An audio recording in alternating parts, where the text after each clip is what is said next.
Dolby effect எப்படி create ஆகுமோ அந்த மாதிரி சில விஷயங்களை வந்து ஹேண்டில் பண்ணியிருக்காங்க. அண்ட் எனக்கு பிடிச்சிருக்குங்க இந்த சீசனை பொறுத்த வரைக்கும். டைட்டில் இன்ட்ரோ எல்லாமே பிடிச்சிருக்கு. அதாவது அந்த டைட்டில் இன்ட்ரோ ப்ரீலூடுன்னு சொல்லுவாங்க, களம் அப்படின்னு சொல்லுவாங்க தமிழ்ல.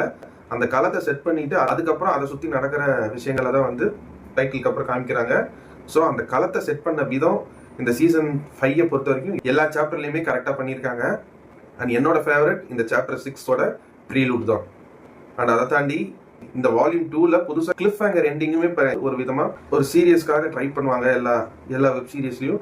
அந்த கிளிஃப் ஹேங்கர் எண்டிங்குமே வந்து இப்போ லேட்டஸ்டா வந்த 2 சாப்டர்லயுமே எனக்கு பிடிச்சிருந்துச்சுங்க. ஆக மொத்தத்துல இந்த சாப்டர் 6 எஸ்கேப் ஃப்ரம் கேமஸ்ல எல்லாத்தையுமே ஸ்பாய்லர் இல்லாம கவர் பண்ணியிருக்கேன்னு நினைக்கிறேன். அண்ட் இந்த stranger things season 5 chapter 6 escape from கேமஸ்க்கு என்னோட ரேட்டிங் என்னன்னு கேட்டீங்கன்னா 100க்கு ஒரு 95 மார்க்ஸ் தாராளமா தருவாங்க. Stranger things season 5 chapter 6 escape from